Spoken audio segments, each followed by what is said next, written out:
Voltamos com a segunda edição do programa Toque de Bola pela TV Arte, o mundo em suas mãos.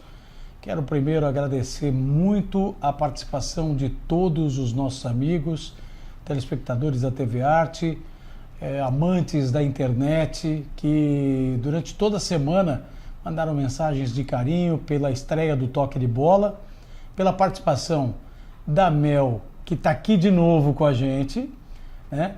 Ela fez o primeiro programa, uma grande surpresa, todo mundo e começou a entender um pouquinho do que é o Toque de Bola com a presença da Mel no programa, falando de uma maneira diferente sobre o futebol. Diferente porque o programa não é igual aos outros, é um bate-papo esportivo, é uma análise de uma pessoa que conhece futebol e demonstra isso com as suas análises e a correção como foi feita. Toda a rodada do Campeonato Paulista que se desenvolveu no último final de semana comprova tudo que foi dito no primeiro programa do Toque de Bola. Então, Mel, mais uma vez, obrigado pela presença, seja bem-vindo novamente. Muito obrigada, eu que agradeço. Você gostou particularmente do primeiro programa e da rodada do Campeonato Paulista? Eu gostei muito do primeiro programa, eu achei que foi super um bate-papo, me senti muito à vontade para comentar sobre as rodadas. A rodada do Paulistão eu já não gostei muito, mas o que importa é o programa, né? Legal. O que você achou que nessa rodada do Campeonato Paulista, que destoou um pouquinho, o que podia ter acontecido de melhor? Eu acredito que nessa rodada do Paulista a gente botou, sabe, a gente achou muito que ia dar certo alguns times, botou muita fé no clássico paulista que teve, botamos fé numa possível reviravolta do São Paulo, não botamos fé no Corinthians e aconteceu praticamente tudo ao contrário, né? O empate no Clássico Paulista, o São Paulo mais uma vez não reagiu e o Corinthians surpreendeu. Então agora isso a gente vai detalhar ponto a ponto durante os blocos do Toque de Bola, que isso que a Mel está dizendo é muito importante. A Mel Viegas está aqui com a gente e vai falar sobre o Campeonato Paulista e ao final do programa eu vou fazer um anúncio que muita gente vai gostar. É lógico que a TV Arte vem trabalhando, vem se aprimorando para poder levar até o seu telespectador, ao seu amigo internauta, a melhor informação. Qual é a melhor informação? É o que acontece no momento com isenção, imparcialidade e, acima de tudo, a verdade. E aí, novos programas estão surgindo, a gente começa a fazer um trabalho diferenciado, novas pessoas, novos profissionais estão incorporando aí o time de apresentadores da TV Arte, e você no final do programa vai ficar sabendo dessa novidade. Segura aí que é coisa boa, garanto para você. Mas nesse primeiro bloco, Mel, já que você puxou o assunto, nós vamos falar do clássico. Palmeiras e Santos. Eu particularmente acho que a rodada do Paulista foi ruim porque faltaram gols. O gol é a grande emoção do futebol, já dizia um jornalista das antigas, o grande momento do futebol é o gol. E não aconteceu. Não aconteceu por falhas individuais, por erros de conclusão. Palmeiras pecou muito nos erros finais de finalização. O Santos teve boas oportunidades para ganhar o jogo no Allianz Parque também. O Santos não foi mal, mas também não concordo, como muitos colocaram, que o Santos jogou com um time misto.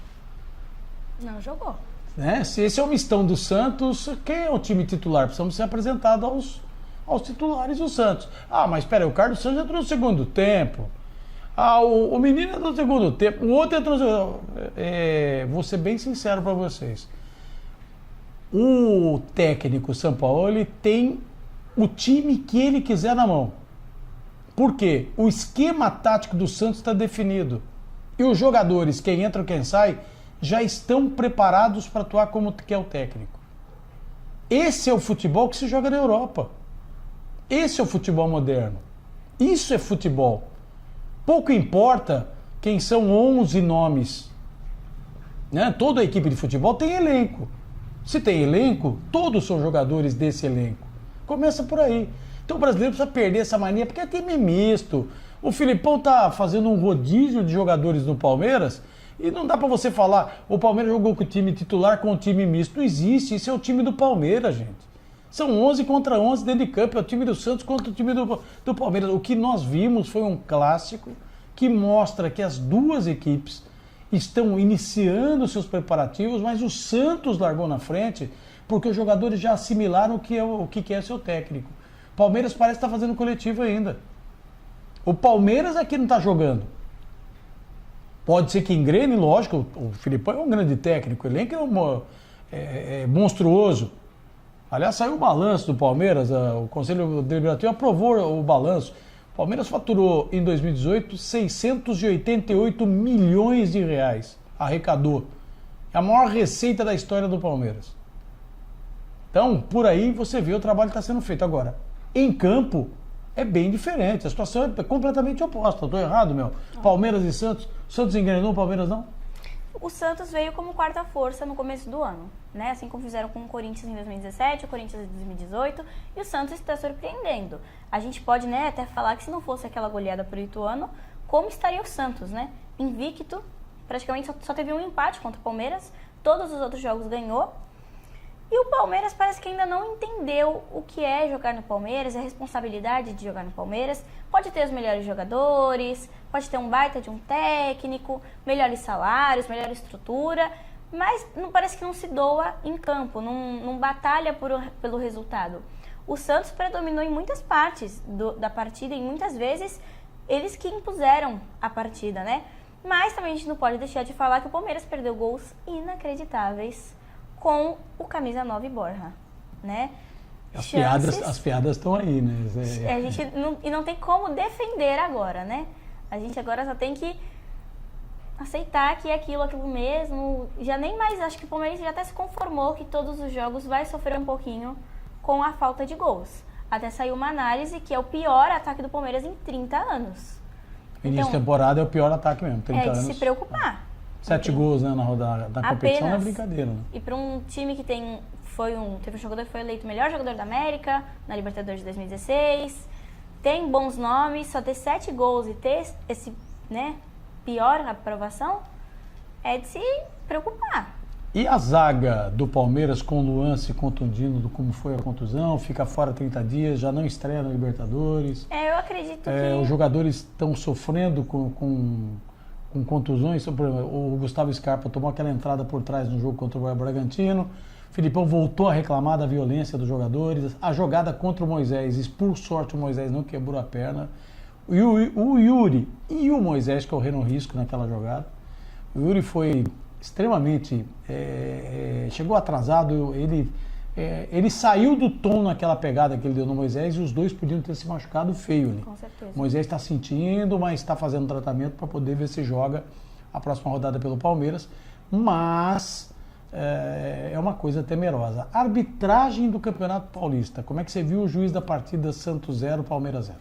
Não teve muito o que reclamar, mas em determinadas situações você há de se pensar, e se fosse o Palmeiras fazendo isso? O episódio que teve do Daverson cuspindo no Clássico, vermelho direto. E o Gustavo Henrique, quando deu tapa no Moisés, não foi nem advertido. Então eu acho que não dá para ser imparcial o árbitro, você tem que ser parcial. Se você vai adotar uma medida para um clube, você tem que adotar para todos, né? O juiz teve um pênalti... Ele tem que fazer o que manda a regra, parcialidade pela regra, não por qualquer time, né? Imparcial de uma maneira geral, mas parcial pela regra. E ele também errou pro lado do Santos, a não marcar o pênalti, que a bola bateu na mão do Gustavo Gomes. Isso não tem como a gente negar, a bola bateu na mão e ele não marcou o pênalti pro Santos, que era o que poderia dar a vitória pro Santos ou não no Clássico, né? Era uma chance e um pênalti... Todo mundo quer a chance de bater um pênalti. E podia realmente ter ganho o jogo se ele marca o pênalti e é convertido. Com certeza. É bom pegar esse ponto que a Mel está trazendo aí para você, amigo internauta e telespectador de uma maneira geral da TV Arte e do toque de bola, que a nova recomendação, olha só, para acabar de vez com esse negócio de interpretação, o juiz vai decidir se marca pênalti, porque aí o juiz aproveita. Tem hora que ele não dá pênalti porque ele pega, eu não vou dar pênalti. Mas tem hora que ele dá o pênalti porque... ele quis dar o pênalti. Para acabar com essa bagunça, foi feita uma instrução normativa aos árbitros e se determina que se a bola, a mão está afastada do corpo e interrompe a trajetória da bola dentro da área, é pênalti. Então não há o que contestar. O juiz errou esta marcação. O Santos foi prejudicado nesse lance, não tenham dúvidas. Com relação ao Gustavo Henrique, que ela diz o tapa no Moisés. Moisés chega ofensivamente e empurra o peito do jogador do Santos. Nada justifica, porque o jogador do Corinthians, no caso do Daverson, falou um monte de asneiras da família do Daverson e ninguém quis saber do que o Daverson viu para tomar atitude de cuspir. Cuspir é ato de quem não tem caráter. Pronto. Tá errado, foi expulso corretamente. Mas e o jogador do Corinthians? Se o Luiz Flávio deu vermelho porque ele viu o lance, ele deve ter ouvido o que falou o jogador do Corinthians. Devia ter advertido o jogador do Corinthians. Para acabar, que se diz que me diz que. Porque jogador não é santo, amigo. O jogador fala bobagem um pro outro. O que ele se xinga dentro de campo é brincadeira. Se você ficar à beira do gramado, tu vai ouvir a quantidade de palavrão que sai ali. Não é fácil isso, não. Então vamos ser coerentes. O Moisés realmente praticou um ato desagradável no peito do Gustavo e o Gustavo reagiu com um tapa no rosto do Moisés. E o Moisés saiu da cena porque sabe que errou também. Que se ia sobrar para o Gustavo, podia sobrar para ele. Então ele caiu fora. Então o juiz não deu nada porque o juiz talvez não tenha visto o tapa. Dizem que o STJD, o Tribunal de Justiça da Federação Paulista, denunciou o Gustavo Henrique que ele vai ser julgado pelo ato, né? Mesmo não constando do relatório do juiz da partida. Também uma outra coisa, é aquele negócio, o vídeo começa a interferir no que foi o resultado do jogo. É bom, é bom. O jogador abriu o olho que nada mais passa desapercebido. Tem muita câmera filmando o jogo, mostrando o jogo, tá todo mundo vendo o que eles estão fazendo. Então, que sirva de exemplo para não acontecer mais. Mas o Gustavo Henrique não está sozinho nessa, não. Ele pode até ter dado tapa no Moisés, como a imagem mostrou. Todo mundo viu. Mas ele também levou. Então é outra coisa injusta, punir um jogador e deixar o outro sem punição. Você vê como a gente está falando, às vezes o juiz da partida não viu o lance. Agora, para que tem 2 auxiliares, o quarto árbitro e um auxiliar? Eles são em 5 no jogo, né? Um tem que avisar o outro. Se eles avisam de jogada, por exemplo, que não foi pênalti 8 minutos depois, ele tem que avisar o que ele viu. Ou será que nenhum deles prestou atenção no tapa que foi dado no Moisés? Ou no tumulto? Né? É cômodo para a federação passar por cima do que está acontecendo. A CBF, só para exemplificar o caso da interferência externa, né? Que a gente não está pedindo isso, que isso é contra a lei. Não pode. Agora com o VAR vai poder. Que deixa de ser interferência externa para constar na regra, que é o VAR. Mas enquanto não tem VAR, é interferência externa e não pode fazer. Mas os 5 componentes da arbitragem podem se falar e comunicar. Eu vi o cara dando um tapa na cara do outro. Cartão vermelho nele. Agora a CBF foi no caso da Ponte Preta lá, porque é um time pequeno, né? Vai jogar outra partida Ponte Preta pela Copa do Brasil, reconhecendo a interferência externa. Olha só onde chega. E aquela de 8 minutos, Corinthians e Palmeiras, final de campeonato, que ficou mais na cara ainda. Passaram batido, seu Nico, presidente do TJD de São Paulo. É o que eu falo, o senhor ocupa uma posição de destaque na Federação Paulista, precisa abrir o olho. Né? Não dá para julgar porque não pode, porque não tem como provar. Como tem como? O senhor sabe que tem como provar. Principalmente quando o Bandeira e o arbitragem está mentindo. Houve uma conversa, eles combinaram e a conversa tem um monte de pontos que não dá liga.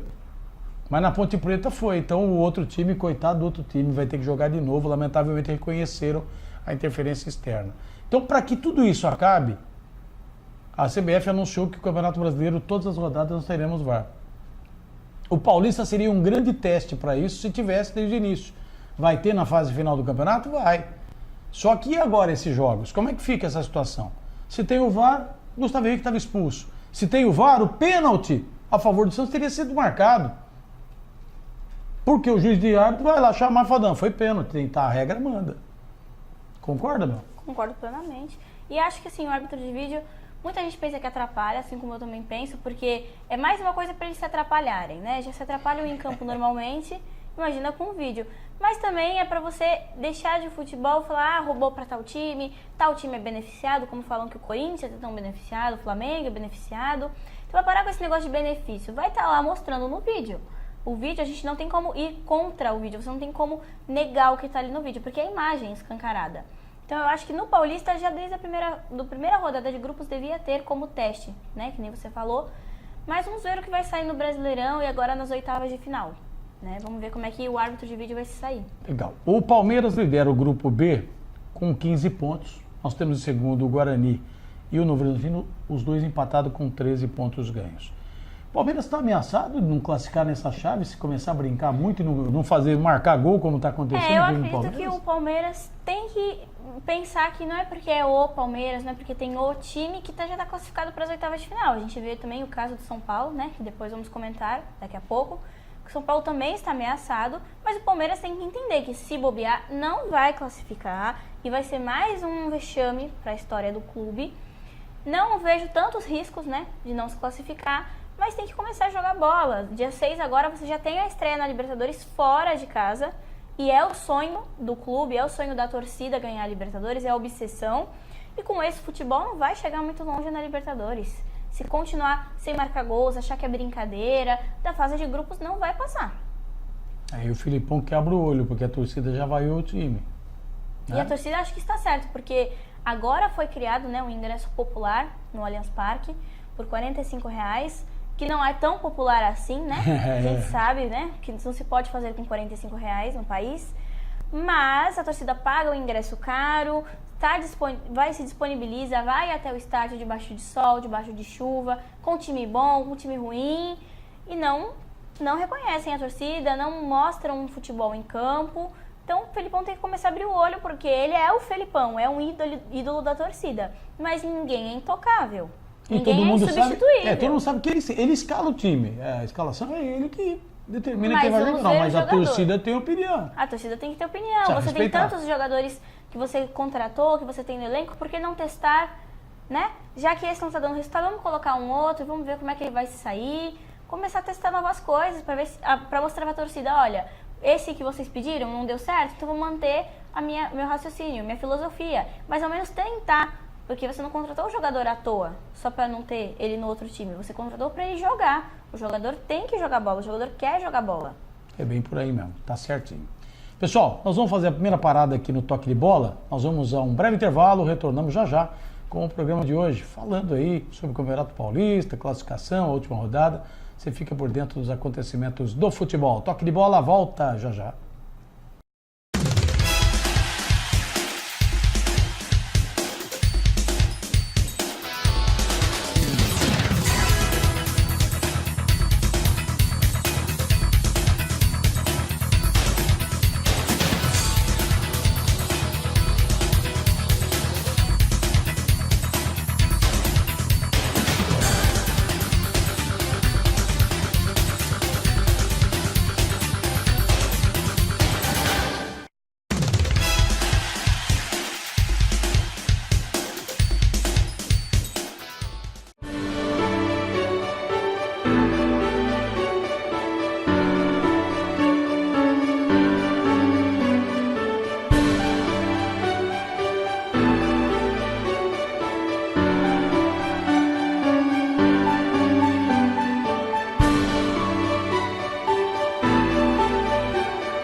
Hot Water, esperta como você, loja no Praia Mar Shopping.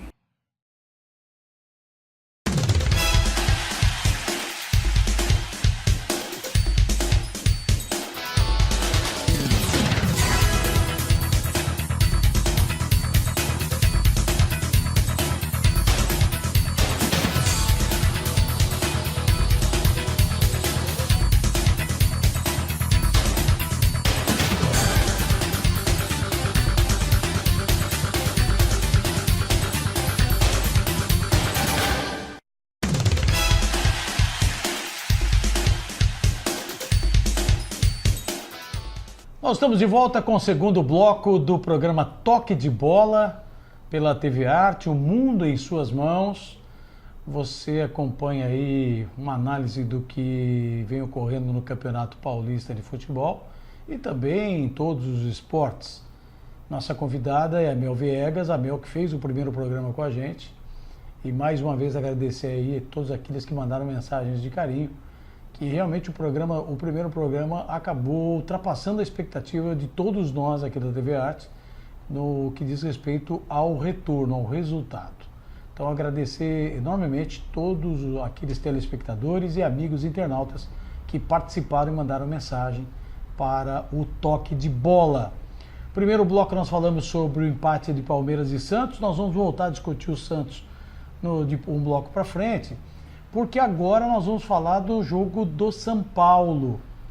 São Paulo que não consegue, mas não consegue apresentar um futebol convincente.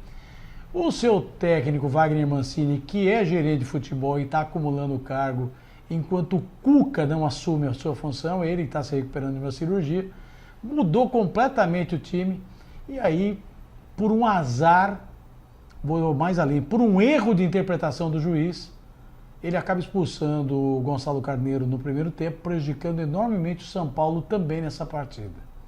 Erro grotesco do juiz, que voltou atrás depois que viu a gravidade da contusão. Aqui ninguém está defendendo o jogador que entra para bater. Eu mesmo criminalizei muito o que o Felipe Melo fez com o jogador da equipe paraguaia, quando foi expulso logo no início da partida pela Libertadores do ano passado. Não gosto de agressão, mas existe a jogada que acaba, às vezes, dando a impressão de uma agressão e não houve. O jogador de São Paulo, em momento algum, teve intenção de acertar o adversário. Primeiro que ele acerta a bola e o jogador, num ato contínuo da jogada, acabou ficando com a perna e houve o contato mais forte por parte do jogador de São Paulo. Errou grosseiramente a arbitragem. Volto a repetir, na minha maneira de ver, erro grotesco do juiz ter expulsado o jogador de São Paulo, que prejudicou o São Paulo, que a partir daí jogou com a menos até o final, e aí realmente foi complicado, e por sorte também ficou 0-0, né? Outro resultado ruim para o time de São Paulo. Mel, como é que você viu o jogo? Qual a sua opinião a respeito dessa jogada? Eu acredito que nessa jogada o juiz errou bastante, porque, pelo menos por uma advertência de amarelo, mas já sacou o cartão vermelho direto, já expulsou. Aí depois que fez, não adianta, né? Você se arrepende do que já prejudicou a equipe, aí não adianta. O jogo do São Paulo foi mais uma vez apagado, né? E também acho que o foco da partida foi os protestos da torcida. A torcida que recebeu o time com fumaças pretas, imagens de caixão, e ninguém cantou o jogo inteiro. Tinha torcedor até dormindo na arquibancada para representar os jogadores em campo. A gente não desmerece nunca o futebol apresentado pelo Red Bull Brasil, não é isso? Com certeza. Veja bem, é um grande time também, montaram mas no um balanceamento, time, mas... né? São Paulo é São Paulo. O favoritismo é do maior entre os dois. E na ocasião, o São Paulo é maior que o Red Bull. Mas foi um jogo marcado porque o São Paulo parece que ainda não encontrou um ânimo para se reerguer depois da eliminação da pré-Libertadores, dos maus resultados que tiveram nas partidas anteriores.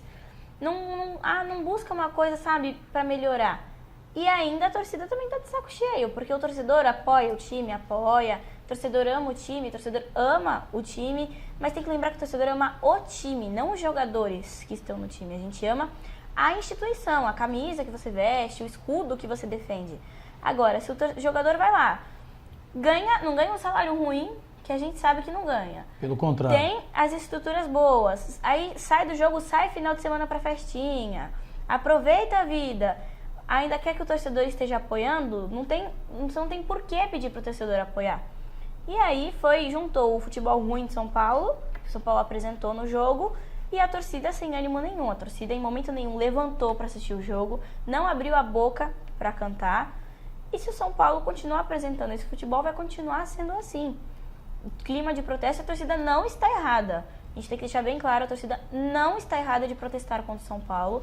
porque o São Paulo não está fazendo por onde, e eu já falei isso no programa anterior, não está respeitando o tamanho do São Paulo, o tamanho da história do São Paulo, as glórias do São Paulo. O time de São Paulo não está respeitando essa instituição.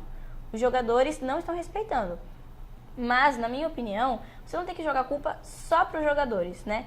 A gente tem que ver que a diretoria é a mais culpada pela atual situação de São Paulo. Porque já são 10 anos que o São Paulo está se arrastando nisso. Protesto de torcida, não ganha títulos. E aí, por que eu falo que não dá pra gente culpar o jogador? Porque de 10 anos pra cá, você contrata jogadores novos, você roda o elenco, você se desfaz de jogadores que são considerados ruins. Então, se você se desfez daqueles jogadores que são considerados ruins, se você se desfez de jogadores que não honravam a camisa, por que de 10 anos pra cá o São Paulo continua não ganhando nada, continua sem título de expressão, continua sem mostrar o seu potencial? O problema não está só no time, o problema está lá dentro também. E não, a culpa não é só do presidente, não é só do Leco. É culpa da atual administração de São Paulo por inteira. Você não dá pra passar a mão na cabeça de todo mundo e só culpar o presidente. Porque só um presidente não faz isso com o clube. Os conselheiros estão pedindo a cabeça do Raí. Tá na hora do Raí sair da direção de futebol do São Paulo? Eu acredito que o Raí é ídolo do São Paulo, é uma pessoa respeitada pela torcida, mas é diferente você ser ídolo e você assumir uma função administrativa no clube. O Raí está deixando a desejar, não está agradando a torcida do São Paulo, e se permanecer assim, eu acho que os conselheiros estão na total razão de pedir o desligamento do Raí do São Paulo. Eu tenho a impressão que o Cuca vai ter que agilizar esse processo de recuperação da cirurgia do coração que ele fez, porque tem um problema sério. A pressão vai aumentar. O Wagner Mancini é um bom treinador, mas não foi contratado para ser técnico de São Paulo. Ele já afastou o que ele podia, os medalhões foram afastados do time. Mas é aquilo também, já voltando a falar do assunto dos jogadores, ele afastou Nenê, Diego Souza, as pessoas assim que... Bruno Pérez. Os jogadores que a torcida estava reclamando. Então por que o São Paulo não ganhou? A culpa não era deles? Não era por causa deles que o São Paulo não estava conseguindo a vitória em campo? Por que o time não ganhou então? Eu acredito que a gente tem que... Lógico, os jogadores são culpados? São também, porque o jogador recebe para dentro de campo estar jogando a bola. Mas tem que ver que a principal culpa está dentro do São Paulo. Não está quem está em campo, é quem administra o clube. Porque jogador vai e vem, a administração vai e vem também, mas 10 anos de São Paulo, você sem um título de expressão, você sem dar alegria para a torcida, acho que o problema está além das 4 linhas. Isso está refletindo na classificação do São Paulo no campeonato. O São Paulo está no grupo D, e veja bem, você tem Oeste com 12 pontos, Ituano com 11, São Paulo com 10. São Paulo terceiro colocado na chave, o Botafogo de Ribeirão tem 4 pontos na rabeira aí, disputando, correndo o risco de ser rebaixado. O Botafogo está se virando para cair fora, tentar sair dessa posição incômoda. Mas São Paulo em terceiro, 8 jogos, 3 vitórias, 1 empate e 4 derrotas. Quer dizer, não tem nada a ver com o grande São Paulo que já foi um dia. Essa é a verdade. São Paulo falou demais, né? Se autoproclamou aí o majestoso, a melhor administração do futebol brasileiro, o melhor time. Toda vez que seu dirigente, principalmente o Aidar, abrir a boca, tá aí o reflexo do que ele fez. Devemos lembrar também em 2015, quando ele deu aquela... 2015, acho que foi meados disso, quando ele deu aquela polêmica entrevista falando que o Palmeiras havia se apequenado. E o São Paulo era gigante. E vemos o que está acontecendo, né? Se menosprezou tanto o Palmeiras, botou tanto o São Paulo lá em cima. Não que o São Paulo não seja lá em cima, porque é um grande clube. Grande time, é um gigante, com certeza. É um gigante do futebol paulista, mas estamos vendo quem se apequenou no final, né? O São Paulo não consegue, parece que não quando vai para conquistar um título, não consegue conquistar. Parece que alguma coisa dentro do clube, alguma coisa dentro do clube. Então o São Paulo também tem que abrir olho na classificação, porque o Oeste e o Ituano não estão ruins, eles estão acima do São Paulo, né? E você vê que o Oeste é o próximo aniversário do Santos, no sábado. O Ituano tem outros jogos aí para se preocupar e ganhar ponto, para ir para cima. O São Paulo corre risco, porque o adversário do São Paulo no domingo, 5 da tarde, é o Bragantino. Lembra do jogo do Bragantino e São Caetano, 4-4? A monstruosidade que foi? O Bragantino não desiste fácil, não. O Bragantino é aquilo que eu penso, né, e acho que eu já comentei no programa passado, que os times pequenos, eles têm mais ambição de se classificar. Por mais que não sejam campeões, que a gente sabe que é difícil, não é impossível, mas é difícil um time pequeno comparado a um grande ser campeão do Campeonato Paulista, eles têm ambição de passar para as oitavas de final, eles têm ambição de conseguir uma coisa maior no Campeonato Paulista. E o São Paulo, a maioria, não só o São Paulo, mas a maioria dos grandes, acha que já chega com uma vaga para as oitavas de final, né? Não é bem assim não. Acha que já chega classificado, porque é um grande em cada grupo, já está classificado. E a gente está vendo que o São Paulo não é assim. Se o São Paulo não abrir o olho, não passa da fase de grupos. E é mais um vexame vergonhoso para a história do São Paulo. É isso aí. Nós vamos para mais um intervalo agora no Toque de Bola. Nós voltamos já já com mais um bloco aqui do programa falando sobre o Campeonato Paulista. Lembrando que a nossa convidada, Mel Viegas, está aqui dando a sua opinião e mais uma vez agradecendo a grande repercussão do primeiro programa Toque de Bola. No final tem novidade para vocês. Voltamos já.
Hot Water, esperta como você. Loja no Praia Mar Shopping.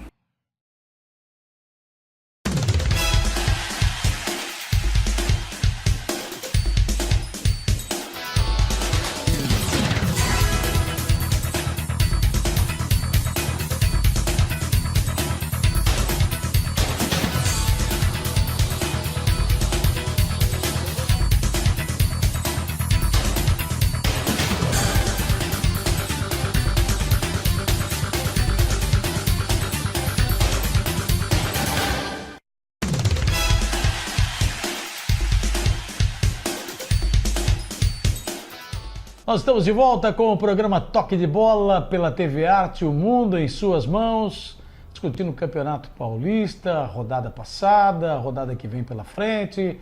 Enfim, você fica por dentro dos acontecimentos aí do Campeonato Paulista do futebol aqui no Toque de Bola. Nossa convidada é Mel Viegas, ela participou do primeiro programa, foi uma grande sensação aí na estreia e no final do programa tem novidades para você, amigo telespectador da TV Arte e também um amigo internauta. Lembrando que você pode participar através do site www.radiotvarte.com e também mandar a sua mensagem, suas dicas, tudo que você quiser falar, mandar para a gente aqui, coloca producão@radiotvarte.com, producão@radiotvarte.com. É produção sem o cedilha, sem o tio, porque a internet não aceita esse tipo de acentuação ou esse tipo de colocação. Então você tira fora, manda para cá sua mensagem que a gente vai estar lendo as suas mensagens aqui no Toque de Bola. Final do programa tem novidade para vocês. Nós falamos em Palmeiras e Santos no primeiro bloco, falamos do empate do São Paulo com o Red Bull no segundo bloco e agora nós vamos falar da vitória do Corinthians em cima do Botafogo. O Corinthians acabou surpreendendo, um gol no finalzinho da partida.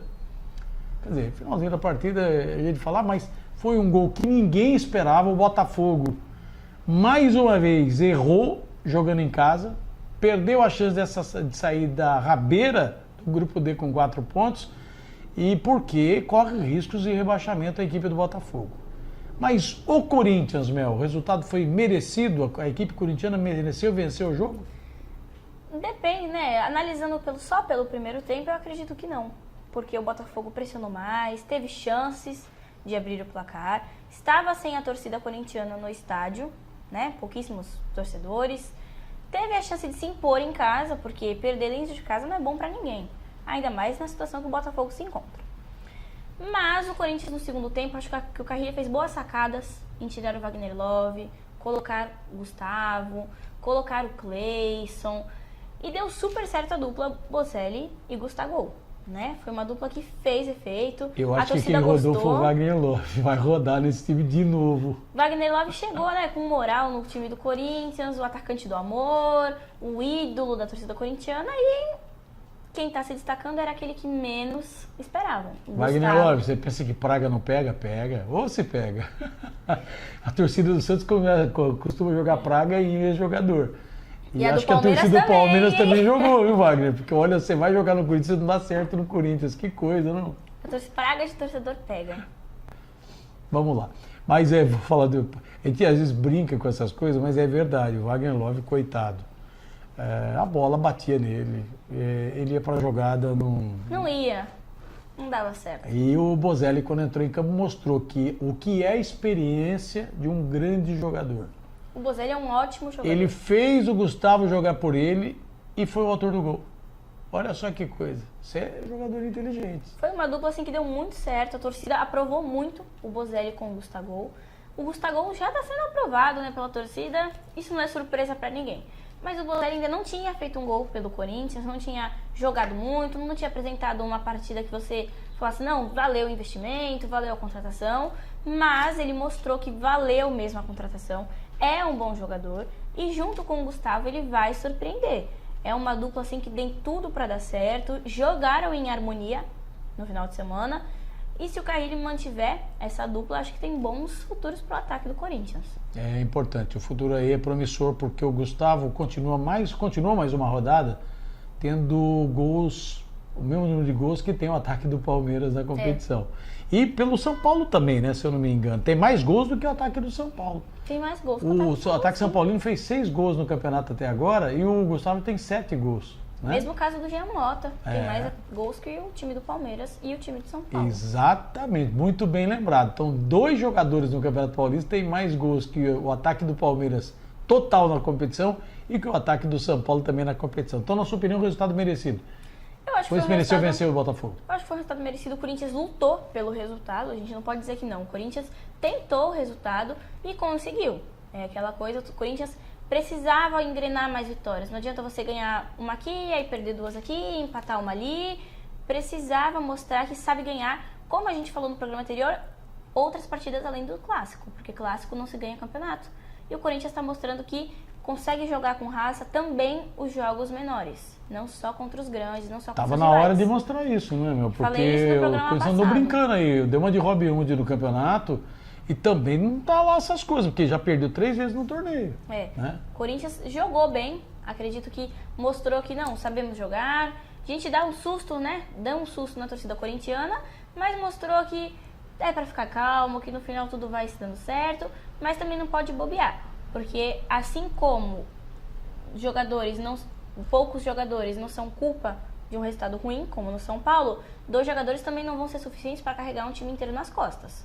Então o Corinthians jogou bem, mereceu o resultado, mas ainda tem que melhorar uns pontos, principalmente a zaga do Corinthians.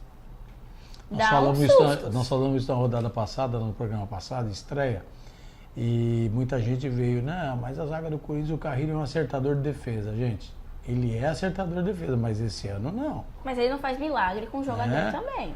Os caras têm que se ajudar, porque o Henrique realmente não começou bem a temporada. O Henrique está com problema.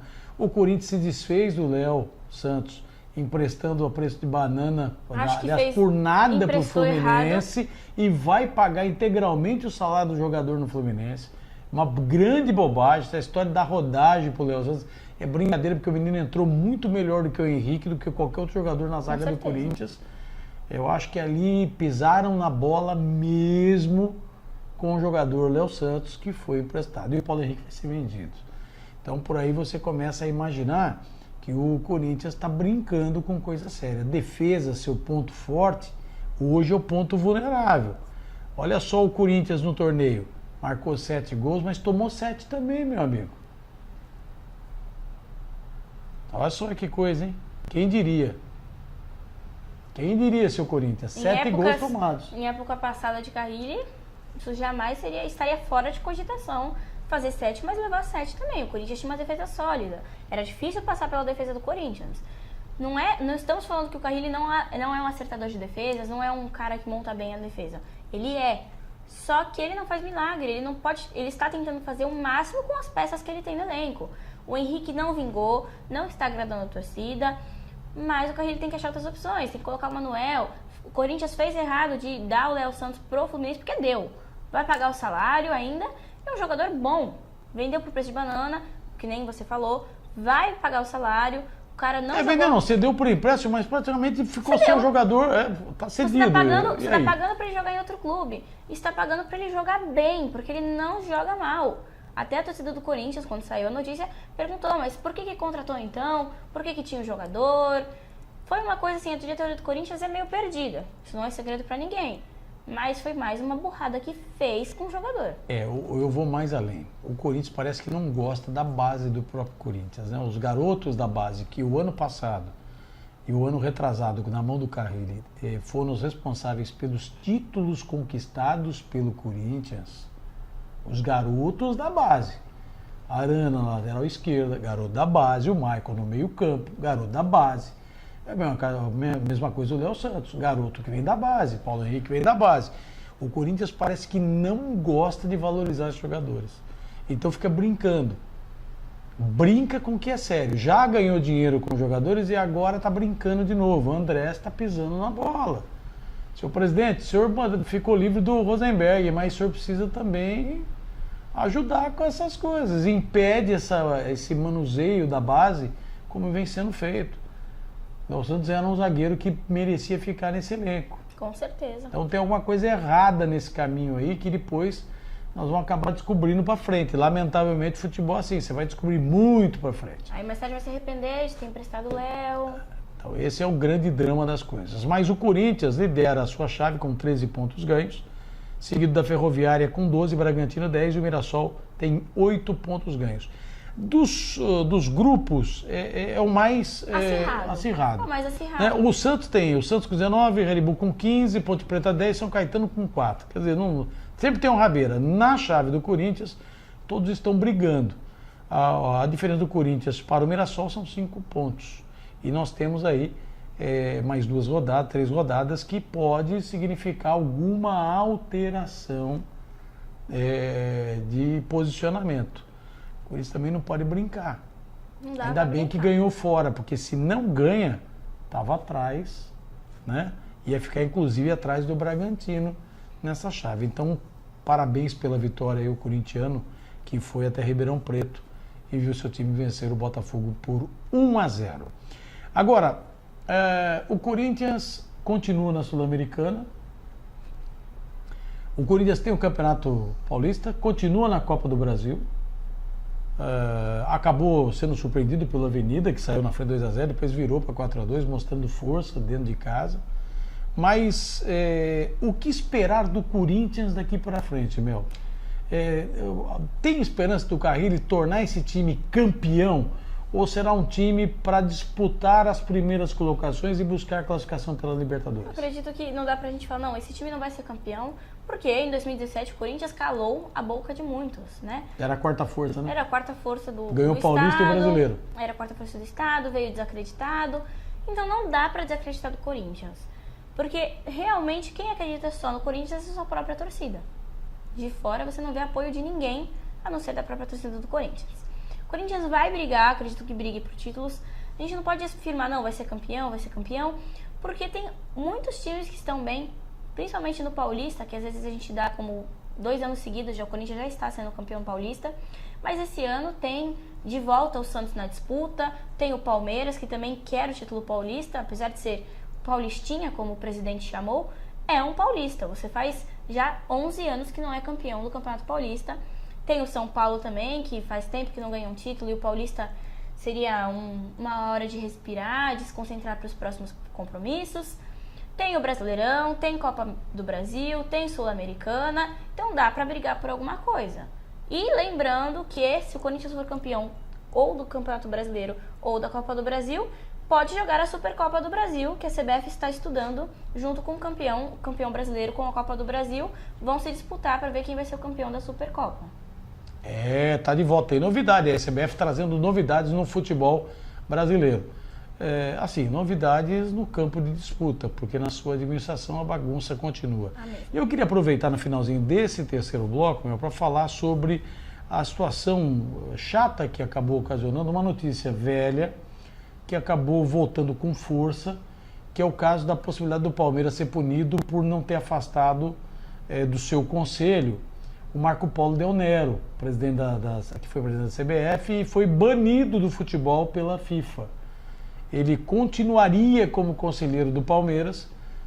O Serafim Del Grande, que é o presidente do Conselho Deliberativo do Palmeiras, acabou anunciando que ele pediu afastamento, mas pelo que andaram falando, não tem esse documento dentro do Palmeiras. É uma situação complicada. O Palmeiras teve a chance, Saiu a matéria já que o Palmeiras pode ser punido com perda de pontos e até rebaixamento para a Série B. Acredito que seja muito difícil isso, porque o Palmeiras realmente afastou, mas a gente sabe que no Brasil tudo você precisa estar documentado, porque só palavras não são provas. Você tem que provar no papel, tem que provar que você realmente afastou o Del Nero do Conselho do Palmeiras. Às vezes nem com prova, não tem prova nenhuma, você é condenado. Acredito você que imagina se não tiver prova, né? Muito difícil o Palmeiras perder pontos ou ser rebaixado por conta disso, mas tem que ficar de olho aberto, porque a CBF não é amiga de ninguém, a CBF só pensa em si. A CBF, quando pode prejudicar, vai prejudicar, não pensem que não. Vai se prejudicar com um rebaixamento ou com perda de pontos, mais uma piada que a gente dá na mão dos rivais, e dessa vez sem culpa nenhuma. Foi por um puro descaso da diretoria do Palmeiras. É complicadíssimo, é uma coisa que preocupa, porque o Palmeiras agora tem documento para comprovar que está afastado.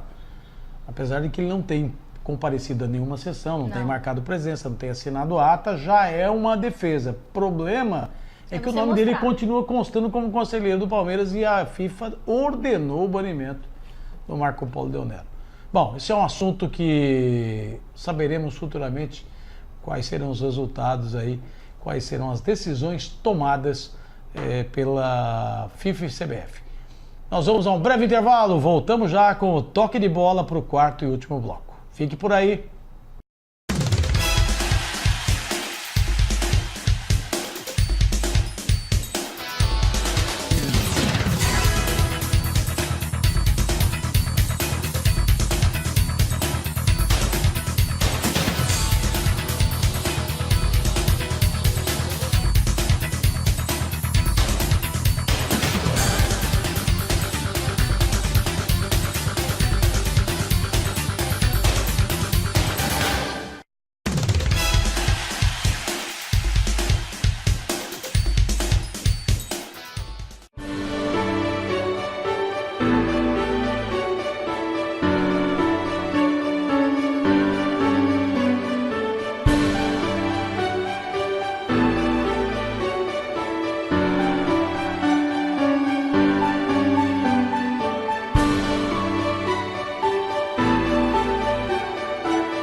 esperta como você. Loja no Praia Mar Shopping.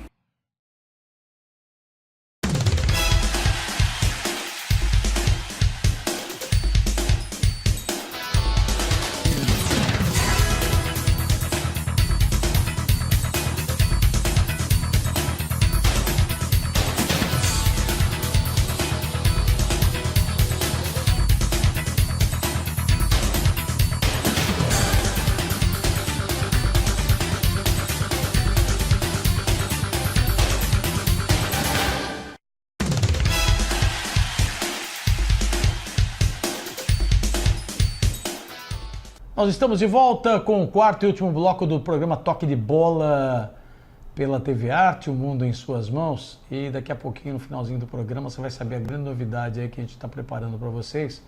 Coisa boa, porque eu acho que todo o processo de televisão, rádio, é de extrema importância desde que aconteça naturalmente. E quando você faz a estreia de um produto, de um programa, acreditando no seu resultado, e ele acaba ultrapassando essas expectativas, você tem mais que aproveitar mesmo e atender até sugestões daqueles que participaram desse processo da estreia de programa, das mensagens recebidas, do calor humano recebido e das manifestações de apoio. Então, no finalzinho do programa você vai saber aí novidades que irão ocorrer agora a partir de março aqui na TV Arte, o mundo em suas mãos. Mas vamos falar aí, tocar bola para frente, o toque de bola nesse quarto e último bloco, que eu gostaria de trazer primeiro a classificação do Santos no Campeonato Paulista e a rodada que nós teremos no final de semana. E o Santos lidera o grupo A da competição, tem 19 pontos ganhos, Red Bull tem 15, Ponte Preta 10, São Caetano 4, como eu comentei no bloco passado.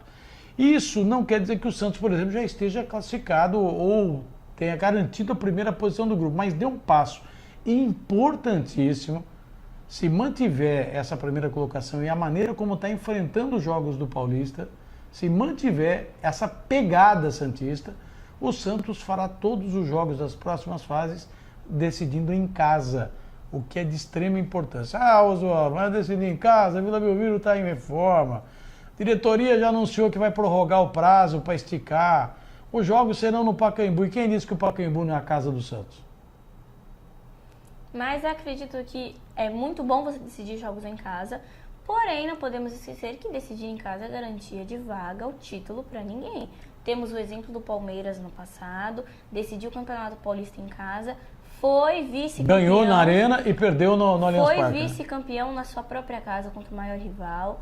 É muito bom você decidir em casa, é maravilhoso você decidir em casa. Tem o peso da sua torcida, se perder o primeiro jogo, vai, ainda mais se for um caso de clássico na final do Paulistão ou nas próximas rodadas, fase de mata-mata, porque é torcida única, então é um ponto você ter sua torcida em casa na sua partida de volta, porém não é vaga para ninguém, não é título para ninguém, o que ganha mesmo é em campo. Mas o Santos tem tudo para conseguir, para mim já está classificado, né? Um time que perto dos outros do grupo, não desmerecendo ninguém que está no grupo do Santos, mas é um time que está à frente, é um passo à frente dos outros times do grupo, está apresentando um futebol muito bom, realmente ele está ali na primeira colocação geral e na primeira colocação do grupo porque merece. O Sampaoli conseguiu devolver o DNA ofensivo do Santos? Acredito que tenha conseguido, mas como o Sampaoli também pediu reforços, como eu já falei no outro programa, a gente tem que ver no resto do ano, né? O Paulistão, é ótimo você vencer um Paulistão, é ótimo você estar em primeiro lugar, mas também é uma pequena avaliação para o resto do ano. Tem pontos que o Santos precisa melhorar, tem pontos que já estão perfeitamente enquadrados, já estão bons, mas para mim o Santos já está classificado, agora é só ver qual vai ser seu adversário nas oitavas de final e ver se pega a liderança geral do Campeonato Paulista mesmo. Isso é importante. Falando mais do Sampaoli, apesar de tudo aquilo que o Paulo Henrique Ganso disse do Sampaoli, tentando dar uma desestabilizada no técnico do Santos, e ter na sua estreia pelo Fluminense atuado com galhardia, nós voltamos a ver o velho Ganso. Sabe aquele Ganso que colocava Neymar, o André na cara do gol para fazer gol, a beça pelo Santos? O Paulo Henrique está jogando essa bola, pelo menos na estreia pelo Fluminense do Campeonato Carioca, jogou essa bola. Se foi para mostrar para o Sampaoli que ele falou do Sampaoli porque ele se sentiu desprezado na Espanha, pode até ser. Mas eu acho que o técnico do Santos também teve uma resposta à altura. Não vou discutir outra agremiação. Falo sobre o Santos. E ele conseguiu trazer, na minha opinião, de volta o DNA ofensivo da equipe santista. E tem mais, gente. Momento de decisão de campeonato é onde nós não temos a certeza, e eu repeti o que falei no primeiro programa, vou repetir de novo, que ninguém consegue bater o Santos como o Ituano fez 5-1. Aquele jogo é uma coisa que o Santos tem que esquecer e que os adversários entram em campo imaginando que é impossível repetir aquele resultado. Aconteceu uma vez e não volta de novo. Mesma coisa 7-1 Brasil e Alemanha. Não vem falar que o futebol brasileiro tem tanta diferença para a Alemanha para apanhar de 7-1, não. Tem muito louco aí que fica falando bobagem. O Filipão no 7-1, o Filipão no 7-1. Tem muita coisa, amigo, que não se explica. O Filipão não tomou 7-1 sozinho, né? Não, pelo contrário, o Filipão não estava em campo, né? Era o técnico desesperado para ver se o jogador acordava e eram os jogadores que estavam em campo tomando 7-1. Ele tentou mexer, tentou arrumar, tentou corrigir, mas que jeito? E não estou defendendo o Filipão, não. Disse isso na época e repito, essa história do 7-1 não mostrou em momento algum a diferença do futebol praticado aqui e lá. Futebol na Europa é diferente? É lógico que é. A concepção do futebol europeu é diferente do brasileiro? É diferente. Mas o brasileiro tem uma técnica que o europeu não tem. E aquele dia, todo mundo esqueceu disso. Né? Então, voltando a falar do Santos, o Ituano fez uma grande partida aquele dia, mas também o Santos não entrou em campo. E dificilmente com o São Paulo aí vai acontecer de novo. Mas o Santos não pode esquecer, e a gente também não pode deixar que isso aconteça, o São Paulo não pode deixar que isso aconteça, de o Santos entrar em todos os jogos achando que é imbatível. Não pode deixar a soberba, falar mais alto que o futebol. Porque aí, quanto mais alto você acha que está, maior é sua queda depois. É a grande vantagem do São Paulo. Tem experiência suficiente para saber que não pode ser assim. Aliás, ele demonstrou isso no final do jogo contra o Palmeiras. 0-0, todo mundo falando que o Everson foi um grande goleiro, o grande destaque da partida, e realmente apareceu em 3, 4 oportunidades salvando o time santista, com sorte e boas defesas, né? E jogando com o pé, que é o que o São Paulo gosta, mas ele disse que o Vanderlei é o titular. Sim. Mostrando que tem experiência suficiente para, na hora que ele precisa mexer no time, ele efetuar a mexida no time, a substituição, sem ter que aguentar a revolta da torcida santista. Que queira ou não queira, entre os dois goleiros, ela é muito mais Vanderlei pelo que o Vanderlei vem fazendo ao longo dos anos pelo Santos. Pelo futebol atual, hoje, momento, os dois estão jogando igual. Vanderlei e o Everson são bons goleiros. Goleiros que merecem vestir a camisa do Santos. Então o São Paulo vai ter isso, essa experiência a ser colocada à prova, e ele deu mostras de que sabe o que está fazendo após a partida contra o Palmeiras, tendo elogiado a atuação do Everson, porém confirmando o Vanderlei como titular do Santos na sequência. É o jogador principal do time santista, o goleiro Vanderlei. Bom, pessoal, agora chegou o momento da gente anunciar aí as mudanças que surgirão na programação da TV Arte. O Toque de Bola chegou, é o segundo programa hoje, e a partir do próximo programa, da próxima semana, o comando do Toque de Bola passa a ser da Mel Viegas. A Mel passa a integrar a equipe de apresentadores da TV Arte. O Toque de Bola será capitaneado por ela. Ela foi de uma felicidade extrema e muita gente compartilhou, elogiou. Além dos comentários que ela participou do programa que ela fez a respeito do futebol, demonstrando conhecer o futebol, a Mel colocou que lugar de mulher é onde ela bem quiser. E mulher pode estar fazendo futebol, falando de futebol e aonde ela quiser, sim. Porque a mulher tem o mesmo direito que todos nós. Aqui são iguais, está aí a prova. Ela fala de futebol muito melhor do que muito homem por aí que diz que é cronista esportiva há muitos anos. Né? Então, a partir do próximo programa, a Mel vai estar apresentando. Quem bateu o primeiro papo com a Mel foi a Solange. A Solange chegou e falou assim, nossa, ela entende muito de futebol. Eu falei, verdade? Eu já tinha ouvido, porque quando toda mãe, né, a mãe coruja, fala bastante do filho. A mãe sempre falou, ela conhece futebol, ela gosta. A partir da semana que vem, a Mel Viegas é a nova comandante do Toque de Bola aqui na TV Arte. Seja bem-vindo mais uma vez. Muito obrigada, quero agradecer muito o convite, vocês terem me convidado para ser apresentadora do Toque de Bola. Realmente foi uma surpresa para mim os elogios que eu recebi, porque a gente gosta, é um hobby, né? Era um hobby para mim ir ao estádio, é um hobby para mim assistir o futebol. Nunca pensei que isso traria para mim a profissão de apresentar um programa sobre esportes. E realmente, como você falou, o lugar da mulher é onde a gente bem entender, onde a gente quiser. A gente vê muita mulher jogando futebol, muita mulher comentando futebol, e cada vez mais tem que se abrir um espaço para a mulher no futebol, porque tem que parar com isso que só homem, entende? Só homem pode jogar, o homem tem que estar no estádio, não a mulher, porque tem muita mulher que dá muito banho em homem, muita mulher que sabe mais que homem. Então eu fico muito feliz de estar apresentando. Pegou pesado com vocês aí em casa, tá vendo? Muita mulher sabe mais de futebol do que o homem por aí, tá certinho. Fico muito feliz de estar apresentando. Espero que vocês gostem da minha apresentação na próxima semana e vamos ver o que acontece ao longo do programa. E por que tudo isso? Tá chegando, você lembra que o cenário da semana passada, do primeiro programa, foi diferente do programa de hoje?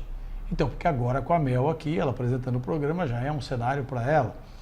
Aquele cenário que você viu no primeiro programa mudou de atração. Nós, a partir do mês de março, a data ainda está sendo definida, porque o programa piloto foi apenas esboçado, gravado alguns trechos, estará compondo com o Papo de Boteco. Olha o programa que chega aí. Papo de Boteco é uma conversa, é um bate-papo, o próprio nome já diz, é um bate-papo sobre esportes. Todo convidado que fizer parte desse programa, que participar do programa, vai estar contando a sua trajetória no esporte ao qual ele fez parte, ou faz parte, ou fará parte. Não é obrigado, não será um programa de gente que já fez alguma coisa pelo esporte. Pode estar fazendo e pode vir a fazer no futuro. Mas o Papo de Boteco é para isso. Você vai ouvir uma conversa, um bate-papo de determinado tipo de esportes. Então estreia em março, aqui na TV Arte, o Papo de Boteco, também uma nova atração da TV Arte, O Mundo em Suas Mãos. Então, todo mundo avisado, semana que vem, Mel Viegas comanda o Toque de Bola. Fiquem ligados, hein? Com certeza. Chamadinha está sendo preparada, você vai começar a acompanhar a nova comandante da atração esportiva aqui da TV Arte. E o Papo de Boteco, que estreia no mês de março, conversando com ex-jogadores, com preparadores físicos, técnicos, olha só, ex-dirigentes, atuais dirigentes, novas promessas, raios que poderão cair aí pelo Santos. Então você vai conhecer tudo isso através do Papo de Boteco que estreia. O Toque de Bola fica por aqui. Mais uma vez, meu obrigado pela presença. Obrigada a vocês. Comando é seu a partir da semana que vem. Nós estamos indo embora e voltamos aí com o Papo de Boteco no mês de março. Grande abraço a todos, bom Campeonato Paulista, boa rodada e semana que vem aqui a Mel vai trazer todos os resultados e a classificação para vocês. Abração, até a próxima.